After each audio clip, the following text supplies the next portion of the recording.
Peter Bryan turns up at Brian Cherry's flat. Hi, Brian, come on in. And they have a cup of tea. That's 6 p.m. 7:15 p.m, Brian Cherry, his girlfriend, turns up. And as she walks into the flat, she's like, Brian. And as she turns, she sees Peter Bryan standing there. And he's half naked. He's got blood all the way up his arms. He's sweating. He's got a knife in his hand. And she just panics.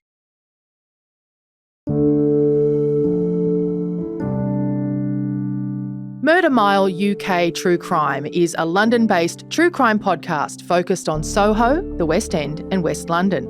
It's presented as a guided walk of 300 plus untold, unsolved and long-forgotten murder cases. Michael J. Buchanan-Dunne joins us on this episode of Australian True Crime International to talk about Peter Bryan, the London cannibal. This is Australian True Crime. We acknowledge the traditional owners of the land on which this podcast is created, the Wurundjeri Woi-wurrung people of the Kulin Nation. And a warning, this episode of the podcast contains graphic descriptions of violence. This is one of those fascinating cases that I came across. I've known about it for years, absolutely years. And if you type in Peter Bryan, every single page will crop up with Cannibal, Peter Bryan, Britain's Hannibal Lecter, he ate his victim's brains. It's all very sensational. And this isn't just in the trashy tabloids. This is in the respectable paper, well, air quotes, respectable papers as well. They always pick up on this. I'm one of these researchers where if something bugs me, it sits for weeks, years, and it festers until I go, something's wrong, I need to dive in and find out what the problem is. And I always had a problem with this story. I always felt there was something incorrect. So I spent about 8 months going through all the inquest papers. There's about 1,000 pages. Very dry, very boring. And I don't think he's a cannibal at all. And I think I've got a reason why. Oh, right. If you think about a cannibal, you would think about someone who is probably horrific from an early age. Someone, if we think about like Issey Sagawa, the Kobe cannibal, or Jeffrey Dahmer, in their backgrounds, you have a long history of, from an early age, them talking about cannibalism, sadism. So with Issey Sagawa, like he said, these first cannibalistic ideas, things that he was dreaming of, age 5. Allegedly, he had sex with a dog. You know, horrific stuff. And even his first attempted murder was the killing of a woman because he wanted to eat her buttocks. Do you know, if you're a cannibal, that's your mindset. Jeffrey Dahmer, as we all know, very interested in kind of animals, cutting up roadkill, interest in biology, to the point where when he killed the young men that he did kill, he would hang the bodies from the ceiling and let the blood drain out because he knew that when someone is killed, their pH level in their blood spikes, and that causes the muscles to become quite bitter. But also, Jeffrey Dahmer, I remember, talked about when he was going through puberty, and he said that he, when children or young people start to think about sex, his sexual thoughts were always connected to death, to cannibalism, so he knew himself it wasn't normal, in inverted commas, even from a very young age. Well, it's interesting with Peter Bryan, like talking, the inquest spoke to his family, and his family said he never had any morbid thoughts. He wasn't violent. He didn't have any kind of hints of sadism that you'd expect. He didn't draw anything horrible. He was a little bit of a lonely boy, some minor bullying on his side, use of cannabis, strong cannabis from an early age. So his only criminal offence up until the first murder was possession of cannabis. So not a bad person in terms of what you'd expect from a cannibal, but he committed 3 murders in total. So he is a serial killer. So Nisha Sheth in 1993, Brian Cherry in 2004, and then 2 months later, Richard Loudwell. So if we have a look at his first murder, so it's interesting. In the build-up to this, there's no real sadism going on. There's no kind of, he's not stalking women. He's not attacking people. He's not cutting up bits of flesh. He's not attacking dogs. He's very much lonely. He's living in his own isolated flat. He's getting very stoned. He's watching horror movies. He's been working in the same job for about 14 years for the Sheth family. And it's just like a little shop over on Chelsea's Kings Road. They say he's really nice. He's been there 14 years. Like, they like him, they trust him, they treat him like a son. It's interesting with the reporting on this. If you look at the reporting of what many journalists say about Peter Bryan in his early years, they go, "Oh, he's psychotic. Oh, he's a monster." But when I went looking, I couldn't find a monster. I just found a slightly sad, lonely boy who this family really liked. They welcomed him into their home. So he was working there for about 14 years. The months before, he's having a bit of a breakdown. You can see he's not getting the mental health care he needs. His brother was committed as a paranoid schizophrenic. So that's his older brother. And in the build-up to the murder of Nisha Sheth, we still don't know why it happened. There's no real reason for it. He said that she loved him and she rejected him. His family said that no way, not at all. He was just a friend. Even she initially said that he was just a friend. He woke up that morning. He had a hammer with him. He went to Chelsea, where she was working. He waited until she was ready to close the shop. He ran in. He hit her over the head repeatedly with a hammer. Ran out. He attacked her brother, who was there as well, but he was just in the way. So, if he was a cannibal, you would expect something cannibalistic there, wouldn't you? You'd expect maybe him to creep into a room and do something sadistic, but there's none of that. Well, as you said about the other offenders, the cannibalism was clearly their purpose. The murder was to achieve the goal. Yeah. But with this, we just don't know. It's very random. And even afterwards, he couldn't really give a reason why he did it. He said that her father owed him some money. He said her mother had sacked him for stealing a pair of shorts. It's very confusing. And there's no reference to cannibalism at all. And this is going to be consistent throughout that we're going to see. So next day he was arrested. They knew it was him. There were witnesses in the shop. There'd been kind of warnings in advance that he was going to do this. So he was arrested. He was taken to Brixton Prison on remand. And while he was in Brixton Prison, he started talking about voices. He started, he absolutely terrified while he was there, to the point where he was a danger to himself and others and the prison guards. And they were like, there was an issue with him. He may have some kind of mental breakdown, or he may be a paranoid schizophrenic. His diagnosis to this day is still uncertain. People say he's a paranoid schizophrenic, his only symptom is paranoia. They can't find schizophrenia in there, but he talks of hearing voices. Do you think also that the fact that his brother's been diagnosed with paranoid schizophrenia is making people assume? Yeah, also part of me also thinks that because his older brother was diagnosed with paranoid schizophrenia, I think he's looking at his older brother and he's seeing what his brother is able to achieve, because there's a specific reason why I think he's doing this. And this is where we get to in this story. This is why I love covering this case, because it's not what you think it's going to be on the surface. Yeah. If you read any articles about this, he sounds bloody, he sounds like a monster, but he's not. I think there's a specific reason he's doing this. So he's at Brixton Prison. They can see that he's having a bit of a mental breakdown, so they send him to Rampton Secure Hospital. And instantly, the second he's there, he's calm as a Hindu cow.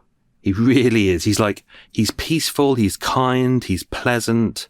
There's no violence to anyone. It's a maximum security psychiatric hospital, but he's good. And there's no references to cannibalism. There's mild references to voodoo, which even the doctors at that point said, it's bullshit. Even they didn't believe that.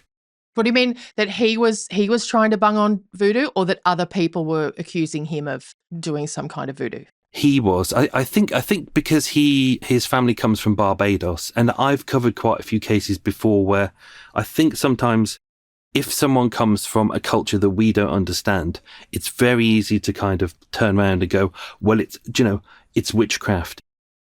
So 7 years he is at Rampton.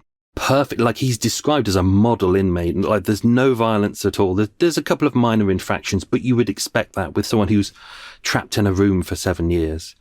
So if he would have been convicted of murder, he would have been sent down for about 20 years, 25 plus, maybe. Because he's in here, because they're assessing him, and he can only be released when they say he's mentally well. From this point, he goes from Rampton maximum security down to the John Howard Centre. And the John Howard is medium security. He's there for a 6-month trial.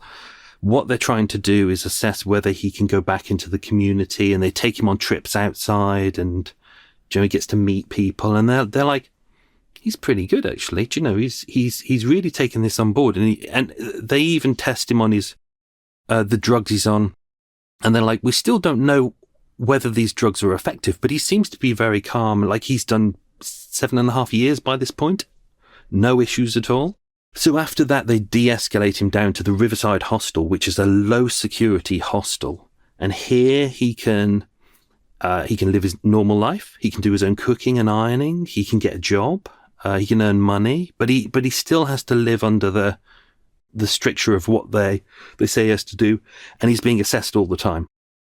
And even in there, they're saying, Joey's good. He drinks a little bit. Sometimes he goes on cannabis, but they're like, he definitely wants to get to the point where he has his own flat. So that's where they're aiming for now. So he's done almost 10 years inside in a psych unit, and he's getting ready to be released into his own flat.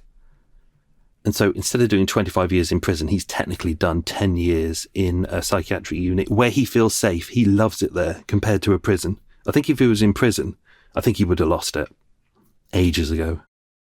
What was his home life like with his family? Do you think was he one of those offenders who even preferred it to being out in the real world, preferred the psychiatric facility? Yeah, I think that's the thing with him. The more I look at it, the more I don't think he had no structure really in his life. I think he had 6 or 7 brothers and sisters. So, and it was a very fragmented family. At points, he was put into a special school. I think just because he had dyslexia, but this is back in the 1980s. So 1980s, 90s. So they really didn't understand dyslexia. They treated it as kind of a mental illness as opposed to just someone who needs a bit of extra help. So he never felt comfortable there. He never felt comfortable at home. But when he was in the psychiatric unit, he seemed to flourish. He seemed to do really well. Like, he embraced everything that they were doing. So this takes us on to his second murder. And the second murder, the murder of Brian Cherry, is the one which is all about cannibalism. Now, you would have expected cannibalism prior to that, wouldn't you? If someone was a cannibal killer, Britain's cannibal killer, as per the headlines, that's, as we've said, I would have expected it to have popped up. Yeah. And certainly through all that psychiatric, time, all of that testing, all of that assessment, I would expect it to come up there. I read pretty much all of the inquest papers and all of the interviews with all of his psychiatrists and the doctors and the nurses who looked after him, and there's nothing at all. And you would expect it to crop up, but there just isn't. So while he's at Riverside at the hostel, he's living his normal life and he's going out and meeting other people. Some of his friends are young girls, underage girls. So one in particular, we only know her as P6. She's a 16-year-old girl. He's not allowed to interact with young people. He's not allowed to do anything that could be misconstrued as criminal. Unfortunately, there's an incident that happens, a potential sexual assault. Because we're not at the point there where he isn't arrested, because obviously this is a real issue at the moment. So what they do, they're like, her family are really upset. They want to attack him. So they take Peter Bryan and they put him into another psychiatric unit over at Newham Hospital just to keep him safe while the police are kind of interviewing everyone and trying to work out whether he did that or whether he didn't. While he's there, he's a model patient. Again, they look at his history and they go, oh God, he's brutally murdered a woman years ago. And they're like, no, he's lovely. Like he's kind, he's polite, he has his meals, he's good with the nurses, and they're going to release him at some point into his own flat. So on the 17th of February 2004, he says, can I be released on day release? And they're like, well, yeah, of course, not a problem at all, All he's going to do is go out to the shops, as he used to do at the hostel anyway. So they're like, yep, that's fine. The reports say, well, we see no signs of any mental illness. We see nothing that worries us at all. So they let him out. Day before that, he'd already sent off a letter to one of his friends at the hostel essentially saying, I can't cope on the outside. I'm really struggling. But just so you know, there's going to be some twists and turns around the corner. Like, he doesn't say exactly what he's going to do, but the letter does kind of imply that he's about to do something.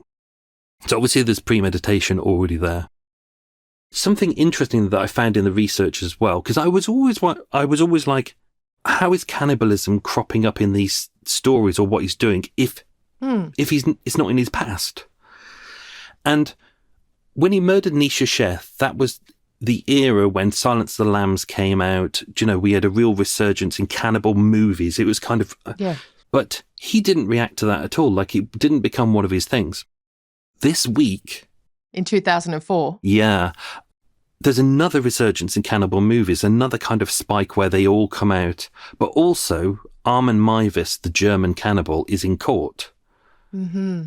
If you saw him in the street, he wouldn't rate a second glance. He looks so ordinary, but he's not. Armin Meiwes is a cannibal. In March 2001, he killed a man and ate him, along with a glass of fine red wine. A crime so bizarre it horrified and mystified the world. You see, Meiwes' victim was a willing accomplice. He actually wanted to be eaten. A rare case of what they call love cannibalism. One of the nurses in the hospital at the same time said on that day, he was reading the newspaper and she walked in and she said, "Oh, what are you reading?" He went, nothing, and he hid it away. And then when she got the newspaper, he was reading the article on Armin Meiwes. Now, this might not be connected, but I think there's something there at that moment.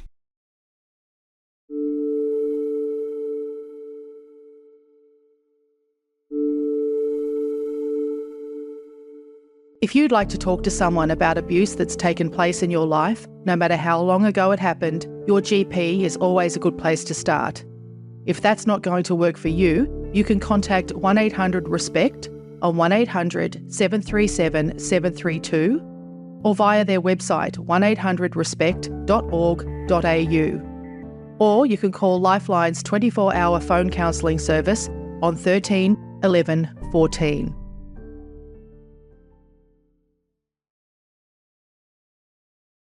As soon as he leaves the hospital, so this is about 3 o'clock in the afternoon, he goes north, so he's heading towards Walthamstow. So Walthamstow is north of London. It's almost slightly out of London. So it's about 80 minutes on the bus. He goes to a hardware shop. He buys a hammer, a Stanley knife and a screwdriver. Now, if it was me, if I was a cannibal, I'm not. Just so you know, I'm not. Got it. I talk a lot about cannibals, but I'm not a cannibal. But I wouldn't have thought a screwdriver would be a tool of choice for a cannibal. Exactly my thoughts. Hammer, Stanley knife, right. Screwdriver. So you're going into a hardware store where you could buy things like chef's knives. Absolutely. All sorts of hunting knives and all sorts of things. Yeah, absolutely. And if you think about Issey Sagara and Jeffrey Dahmer, they bought tools specifically, like Dahmer. He bought chef's knives. He even bought a meat tenderizer. So he was thinking in advance on how he was going to cook it. Peter Bryan picks up a hammer, a Stanley knife and a screwdriver. That is weapons of murder, possibly dismemberment. I would not say cannibalism at all. Anyway, so he arrives at the flat of Brian Cherry. Now, if you look at the press get this wrong all the time. They say Brian Cherry, they were either best friends or total strangers. Right. This is how shit the press are, that they can't be arsed half the time. Brian Cherry, his girlfriend, it's a tenuous link. Brian Cherry's girlfriend was friends with P6, who was the 16-year-old girl who Brian thought was his girlfriend. That's their only connection. They've known each other about a year. They're not friends. You would kind of say they're acquaintances. But they're close enough that if Peter Bryan turns up at Brian Cherry's flat, he'll invite him in for a cup of tea, because Brian Cherry is small, registered disabled, unable to work, and a real sweet guy. His mum died 2 weeks before, so he's still grieving. He lives alone in the council flat. So when Brian turns up, he goes, "Oh, hi, Brian, come on in." And they have a cup of tea. That's 6 p.m. 6 p.m. to 7:15 p.m., they're alone in the flat. Nobody hears anything.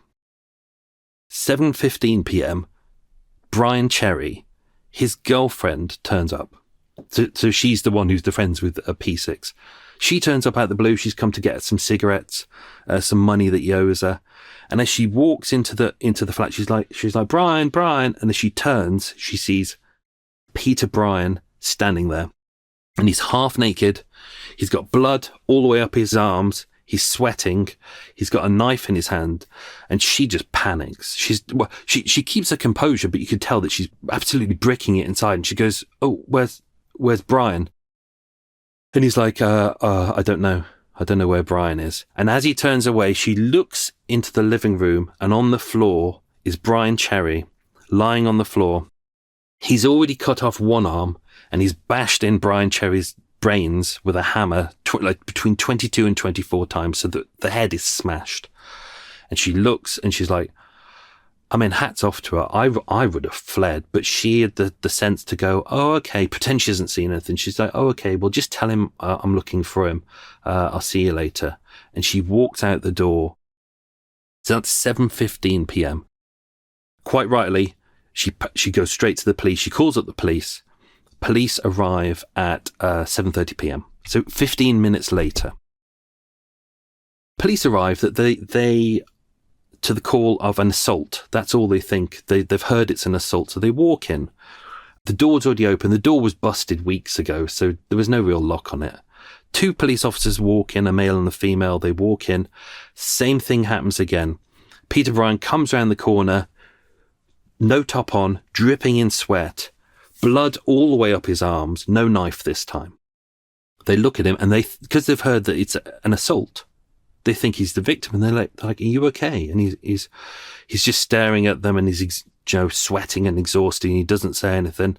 And they're like, "We're just going to have a look around. Are you okay? We're just checking you're okay." And as they go into the living room, Brian Cherry is still on the floor, head bashed in, as we know, arm cut off, as we know. In that 15-minute window, he's also cut off another arm.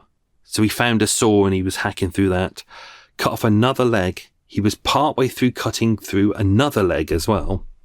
And this is a really difficult thing to do. Even the pathologist said, you've seen how kind of limbs are kind of laid out. The muscle structure is incredible. Like, it's hard to dislocate a bone. It really is, because the muscle structure is so great. And they said he had to jump up and down on the body in order to break the bones in order to cut it off. And that's why he was so exhausted. He did 3 limbs in 15 minutes. That's a hell of a lot of work. So he's clearly trying to dispose of the body. At this point, they're not too sure whether he's the victim, whether he committed the murder, so they handcuff him. And he's fine with that. He doesn't put up a fight. He doesn't start screaming. As I said, he's entirely calm, and they even ask him questions like, "Did you kill him?" And he's like, "Yeah, I did." "Was he alive when you turned up?" "Yeah." "Did you cut his arms and legs off?" "Yes, I did." Like, very calm, admitting to all of it. But as one of the officers goes into the kitchen, this is where we get our first ever quote about cannibalism. And he says, "I ate his brain with butter. It was very nice." And that's the quote that all the press use. They're all over it. Like any article you read about Peter Bryan, they will use that quote as if it was common conversation, as if he says it every single day. Did the evidence show that he had done it? Or was he just saying that to make it all more outrageous? It's interesting, isn't it? Because so the next bit is the bit that I find, I think all this is set up. Brian Cherry's girlfriend was leaving. He knew she was going to go to the police. He knew that he only had a small window. He'd cut off one arm and bashed in the head, which was the initial panic attack. And I think then he started to dispose of the body. Then in 15 minutes, he cuts off 2 limbs and attempts a third, hence he's exhausted. If he was a cannibal, I would have expected organs to be removed, kind of hints of sadism, maybe sex with the body, kind of bite marks at least. I would really expect that. Or flesh removed from those limbs. If he's removing limbs and just going to all that trouble, there's no butchery, for want of a better word, is there? He's got a body in a perfect place where it's... Yeah. He's got all the tools around him, and there's no one else there, and he can do what he wants to do. Unlike with Nisha Sheth, that was in a shop as it was closing, and there were customers in the shop and people outside. Now he's got a body. He can do whatever he wants to, but he doesn't. So as he says that quote, "I ate his brain with butter, it was very nice," one of the officers goes into the kitchen, and there in the kitchen, there's a pan on the hob, and it's not hot, but it's warm, so it's clearly been switched on.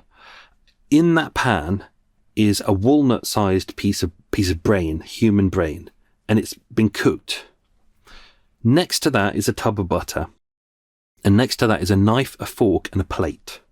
Something about that just doesn't ring true to me. It's like that seems set up like knife, fork, plate, butter. What's he planning to do? Is he planning to sit down at the table and have a meal? Yeah, and when? Like, he's going through this crazy macabre scene in the other room, and then to set up this very polite meal scene in the kitchen. I mean, it seems to, I gather that your thinking, and my thinking too now, is that he wants to ensure that he isn't released, that he can stay in the mental health system. Yeah. It's interesting because one of the things that he did prior, like when they went into the room, that they said there was a horrendous smell of bleach, and the flat was not clean at all. But he'd found bleach and he'd washed his face with bleach. Now, he said that he ate a piece of brain, but obviously the brain, I hate to be gory for your listeners, but the brain was incredibly smashed in, so they couldn't reassemble it fully. They couldn't tell how much was there. Obviously, the brain, its constituents are like 60% fat, 20% water, 20% membrane, and it dissolves really fast in your body. So there's no way that they'll be able to prove that he ate it at all, even though he said he did. So they arrest him, obviously. And the police, he's 100% guilty of murder. Like, there's no denying this at all. Like, his fingerprints are all over the scene. We've got witnesses who see him. He's got Brian Cherry's blood over him. He confessed to it. It's the perfect crime scene. It really is. The police are there and they don't really have to do much. They just have to work out the order of how he did things. But as you'd expect, they call in a police doctor and a psychiatrist. A police doctor initially looks at him just to make sure that he's not injured in any way, because he's got blood all over him. They check him. He's fine. He's got a small cut, but that's it. Police doctor assesses him and said he doesn't need to be sent to a hospital. He's fine. Because of the gravity of this murder, if you imagine that scene again, they get in the police psychiatrist, and the police psychiatrist talks to him and says, no, he does not need to be sent to a psychiatric facility. He's fine. So they can go through the entire legal process, even before his main criminal process. He's deemed mentally fit and fit to stand trial. So at no point is anyone saying he's mentally unwell, even though he's committed this heinous crime. And even though he's spent 10 years in mental health facilities, they're saying, nope, not this time. Yeah, no, I think for me, I think a big chunk of it is, like, I mean, same as you've covered horrific murders as well. And sometimes when you see someone has committed a horrible offence, you think, are they insane? Like, doing horrible things to another person, you think, surely there must be a level of insanity right there. Yeah. You think most of the time most of us must have been out of our minds to do something like that to a certain extent. But there's a very stringent process that they go through legally, isn't there, to decide whether or not you should go to trial. Yeah, I mean, he had multiple psychiatrists look at him and all saying he was fit to stand trial. So when he was on remand waiting to go to court, they sent him to Pentonville. And Pentonville's a North London prison. It's a category B, so not the highest, but close. When he's in there, same as at Brixton before, he's screaming, he's violent to himself, he has to be isolated. He really hates prison. So you would think at that point that they would send him to a psychiatric unit. But they don't believe that he's mentally unwell at all. They just believe that he's violent. So instead they send him to Belmarsh, and Belmarsh is a category A. Category A is like our Guantanamo Bay. It's like, it is full of the worst, like terrorists and multiple mass murderers and multiple rapists, like the worst scum in the world, like people you never want to be around. And he really hates that. Like, he's screaming his lungs out every day, talking about these hearing voices, talking about how he's going to kill people. He never does. So it gets to the point where they're like, we need to send him to Broadmoor. And Broadmoor is the other main psychiatric hospital that we have here. We all know about Broadmoor. Oh yeah, world famous. And when he gets in there, model patient, absolutely same as before, super calm, to the point when they're assessing him, they rush his assessment because he's just calm and nice and really pleasant. And within a week, they take him from maximum security to medium security. So he's mingling with everyone. He's having a chat. He gets on well with people. There's some issues that you'd expect, but not a major amount. And this takes us on to the third killing. So the third killing is just 2 months later. And I think this third killing, I think he realised that if you look at the murder of Brian Cherry as it should be set up at the start, where he bashed in the head and cut off one arm, if you were to look at that, you wouldn't think to yourself, oh my God, this is the work of a maniac. So I think with the murder of Brian Cherry, I think he was hoping that the eating of the brain or the reference to that would be enough for him to end up in a psychiatric unit for the rest of his life where he feels comfortable. But there was so much doubt going on amongst the psychiatrists that I think he needed one more in order to secure it.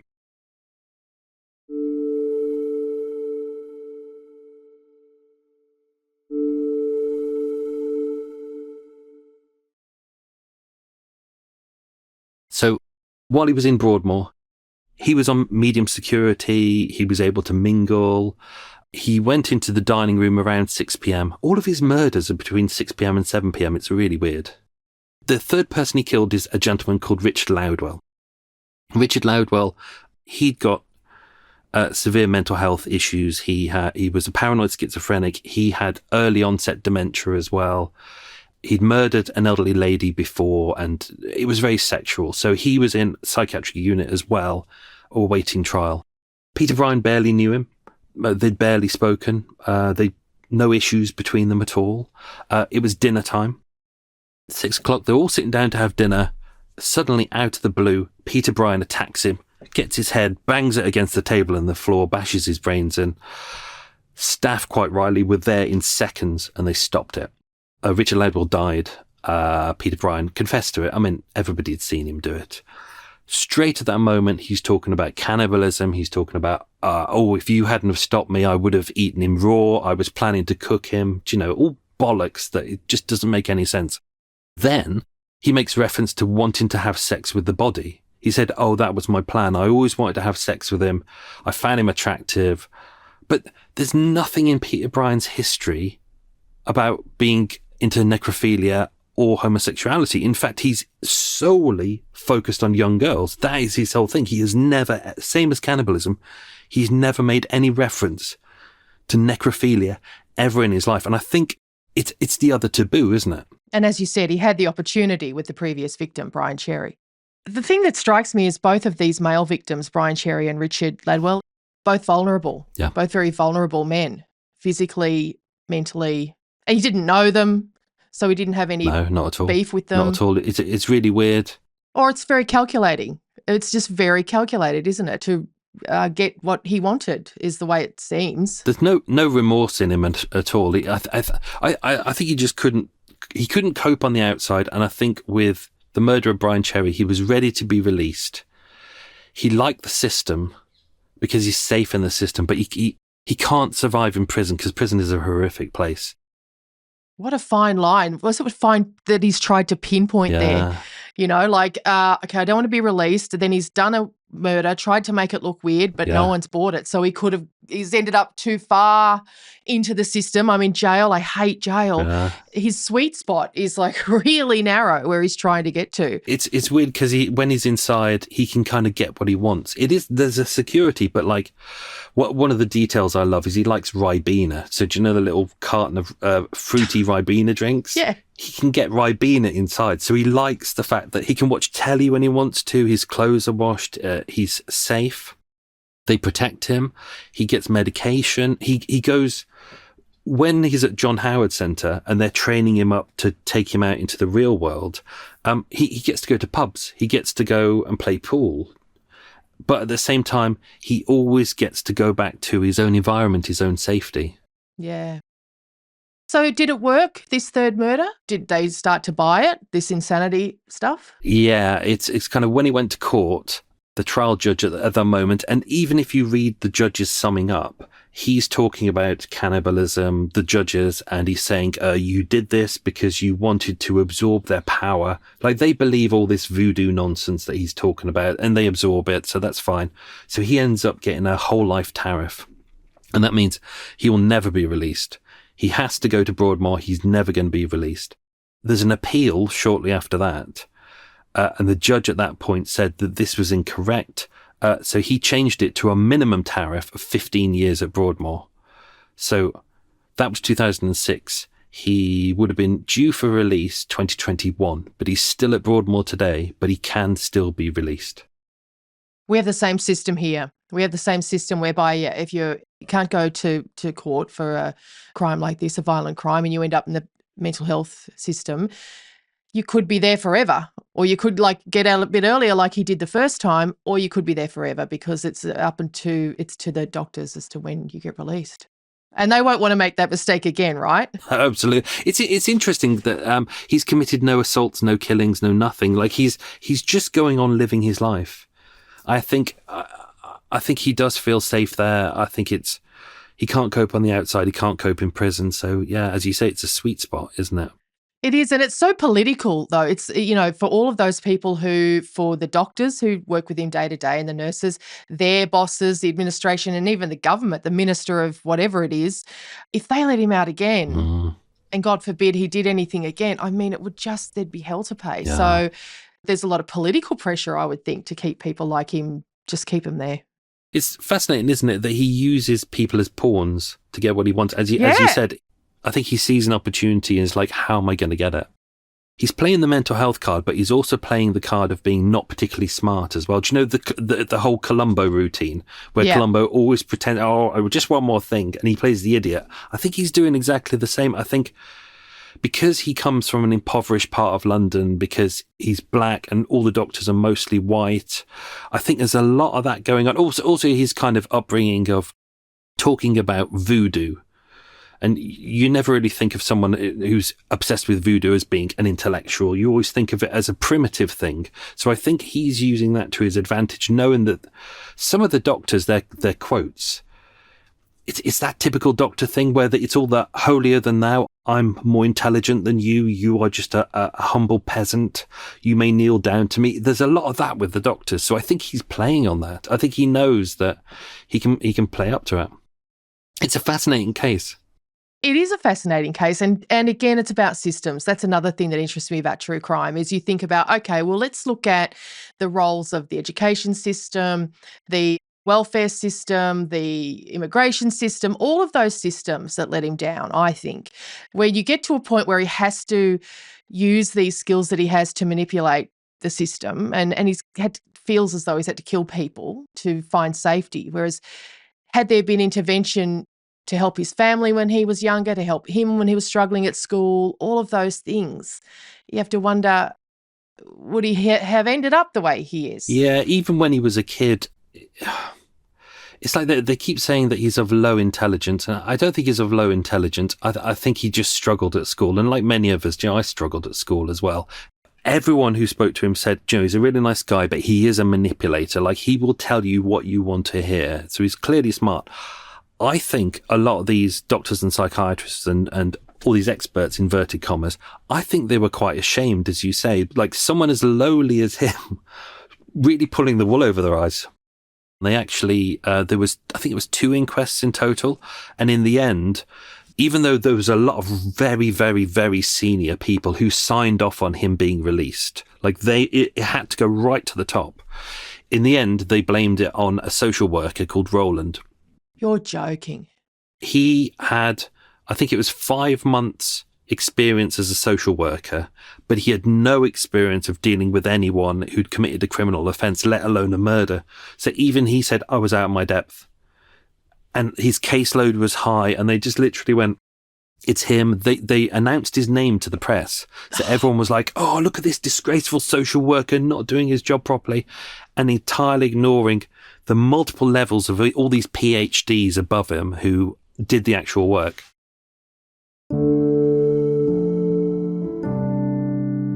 Thank you to our guest today, Michael Buchanan-Dunne, host of Murder Mile, the true crime podcast.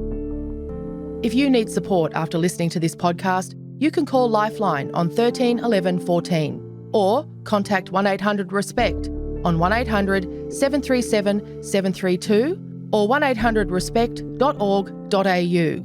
Indigenous Australians can contact 13 Yarn on 13 92 76 or 13yarn.org.au.